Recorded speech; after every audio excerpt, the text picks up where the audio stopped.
Let's talk about high-end sales. I want somebody to put sales in the chat. Let's talk about high-end sales, because here's the thing. I don't want you to be intimidated by this idea. I don't want you to be intimidated by it, because high-end sales done correctly is a very, very, very beautiful process. Here's why it's a very beautiful process. Because getting to partner with someone inside of their dream, their vision, in a way that no one else has or can, is very, very beautiful. It's a very, very powerful thing, right? You may say, well, coach, they had other coaches or they've had other consultants on their team, but nobody serves in the way you serve, because nobody is you. Your service is special. The way you show up, the way you teach something, the way you interpret something, the way you serve your ideal client is unique in a way that no one else can, because nobody else is you. So I need you to see your service as that, as so special and unique. It's a once in a lifetime opportunity for people to have that experience with you. All right. And also, when people trust you in a way that they allow you to partner with their vision, their people's vision is important to them. And so that when they bring your team on board, when they come into your program and let you partner with their vision, that's very beautiful and very powerful, right? And so you got to sell from a place of power, of trust, and of confidence. I want you to put that in the comments: power and trust and confidence. You got to sell from that place.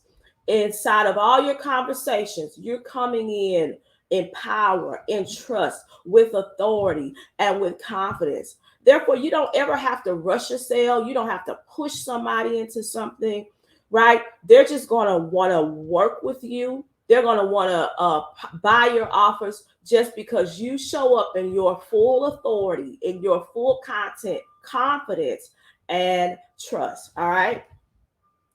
So we focus on embracing and embodying your seven-figure identity on day one, because guess what? You attract what you embody.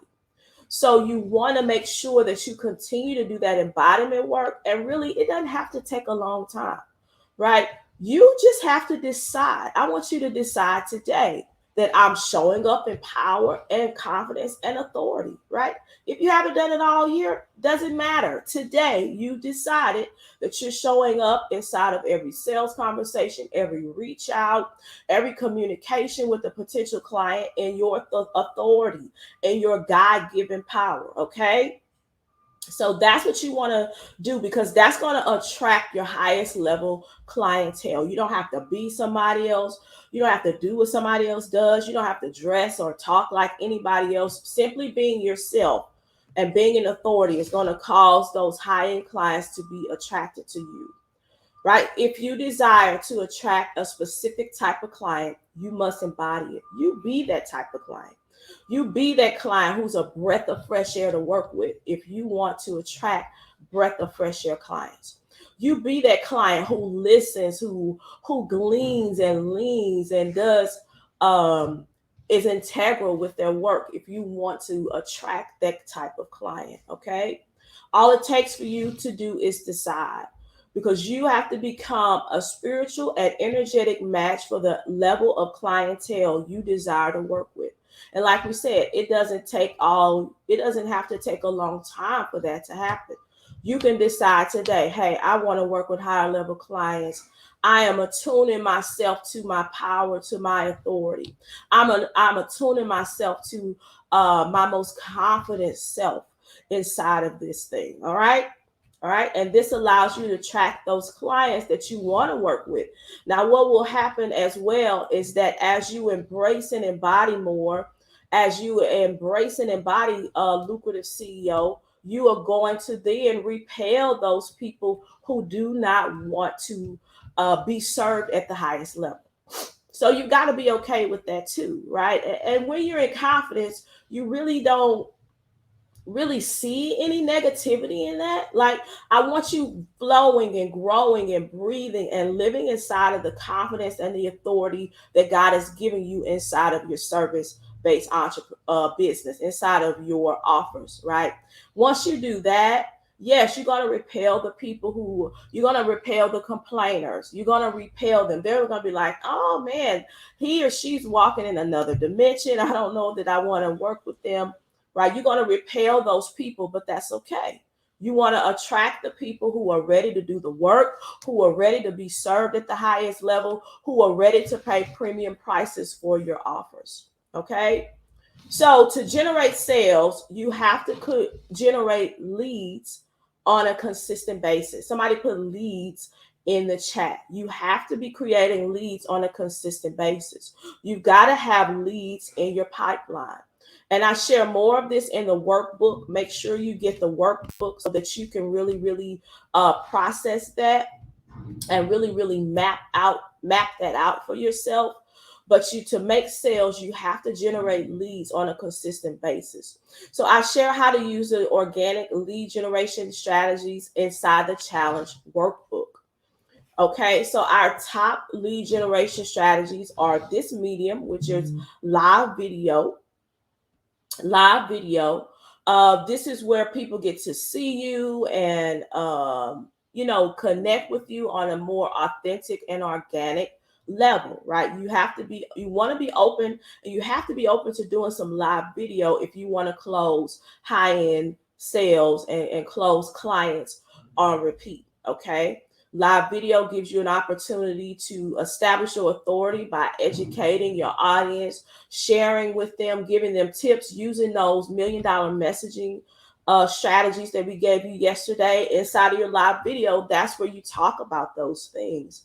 That's where you present those topics. Okay, so live video is a real game changer and probably one of the top ways that we close clients into our offers. Another is face-to-face networking. Get out, get up, put clothes on, look and feel your best. Go interact, go connect with people inside of networking events, even events that aren't networking events. Wherever your ideal clients are, it could be mom groups, it could be couples groups, right? It could be men groups, whatever it is. Healthy and wholesome places. Go and network. Go and get out there. Put your face out there. Just go with the plan of just serving, right? And just connecting. And you'll end up finding that those networking events are a pipeline for leads that become clients. Okay. Now your social media needs to have some things that attract high-end clients and allow you to close high-end sales. So your social media should not just be humdrum, canvas with uh, tips, right? Those are good. I do those, but that's just a part of the social media marketing strategy that we use. Lifestyle. People want to buy from human beings. People want to buy from people, right? They want to see, you don't have to be too personal, but behind the scenes of you on vacation, girls' nights, out to dinner, at a game, having fun, supporting your kids at their soccer practice, transporting the kids to school, those types of things. Lifestyle, it shows them that you're human. People want to buy from humans, not robots. They want to buy from humans, not robots. Okay, so they want to see that you're a real person, that you live and breathe a real life just like they do, and that sometimes your life isn't perfect, but you're living this thing out and you're enjoying your life, right? No matter what comes, you decided to enjoy your life. So you want to reveal some lifestyle things on your social media. You also want to share client wins, right? On my page, you're going to see client wins. I'm going to screenshot where clients have messaged me. I'm going to X out their personal information, their pictures, so that nobody's knowing all their business. But I'm going to share those things on my social media platform so people can see. People want to, they feel like they know that you can do it, and you're good at what you do. Sometimes they think, oh, she's a unicorn, he's a unicorn, this is not the norm. But you show them that you are helping other people do it, show the results that your other clients are getting, and they say, oh, I identify with that. If she helped them, she can help me. If he helped them, then they can help me too. All right. Belief shifting, polarizing posts, right? You want to share some things that cause people to wake up and think differently. Um, and say, wow, I didn't think about it like that. Let me shift my thinking to this. You want to establish your authority by those types of posts where you're shifting people's belief, where you're sharing something that makes them wake up, have an aha moment, and think differently about things, right? And then you want to make offers. People may not be buying from you because they don't even know what you offer. So you got to make offers, right? You got to, and I share how much my offers cost, right? Because by the time sharing what my offers cost, because I have price transparency on my page. When I'm making an offer, I say, is this amount?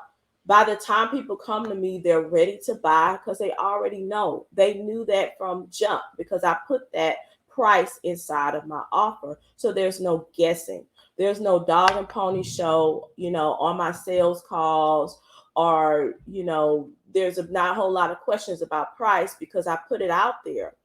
And so having that price transparency also reveals that you're confident in the solution that you provide, and you're confident in how it's priced. And that causes you to create more sales as well. Okay. That causes you to create more sales as well. So you want to make sure that you're making offers. Sometimes people aren't buying because they don't even know you have an offer. They see that you do a service, but they don't know that you have an offer, price, and package. And if you don't, we're helping clients with that inside of that program to really solidify the offer. We got you started in the challenge this week with your offer. If you want to get more support in that, we're doing that inside of that Quantum CEO program. Okay, so high end sales convert on an average of 3%. High-end sales convert on an average of 3%. All right, so let's break that down. If you wanted to convert two 10K clients, if you had an offer for 10,000 and you wanted to convert two clients into a $10,000 offer, you need about 70 leads.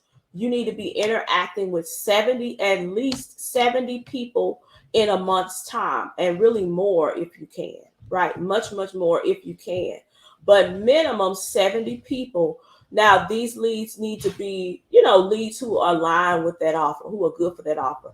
Just interacting with 70 people who aren't even aligned or don't need the solution you provide, that's not going to help you. 70 qualified leads, you need to be interacting with them every single month to close two of them into a 10K offer, for example. Okay, because high-end sales convert on an average of 3%. Okay, so but me and my clients typically tend to close at a higher rate because we focus on the embodiment portion of, like we did on Monday in the challenge. Make sure you go back and watch that so you see what I'm talking about, which is a balance of strategy and energetic spirituality, right? So we don't just say, let me just get 70 people. We pray about, who are those people? God, lead me to those people. Those and a few other things we share with our clients to help them close at a higher rate. So we've had clients to reach out to 30 people and close 10 of them. Reach out to 20 people and close 5 of them. So they're closing at a much higher rate because of that. We've had people to close, to have, just 5 people inside a masterclass and close 3 of them, right? Those are not normal numbers. But when you really, really focus and meditate and use some of the spiritual strategies that we share with our clients in our program, then you're going to close at a much higher rate. because you're not just shooting in the dark at leads. You're concentrating, you're being led spiritually to those people that you need to connect with. Okay. Getting clarity on your ideal client. You got to visualize them often. This way you know who they are. That's why we in day 2 we talked about creating that ideal client avatar, and then based on that creating your offer and the steps and all that go into it. The workbook helps you break all of that down, but you got to constantly visualize that client. You got to see your Stripe, your Square, whatever you use to process payments. You got to visualize that every day and say, people love me, people want to buy from me every day, people are coming to my offers every day. I'm generating leads every day. There's a lot of visualization, affirmation that goes into this, because you have a heart of service and you want to serve as many people as you can. Hey, you got a solution that somebody needs. Somebody is drowning. They are frustrated right now because they don't have a solution to their problem that you have. And so you got to visualize it, pray about it, say, God, show me where that person is. Show me who that person is that needs my help right now. Show me that organization. Show me that team. Show me that CEO. Show me that business, that nonprofit that needs my help right now. Put me in their company right now so that I can serve them and support them and provide them their solution, heal the pain that they are experiencing right now. All right. This way you don't waste a lot of time with people who aren't a good fit. This is not the space when you're selling these types of offers.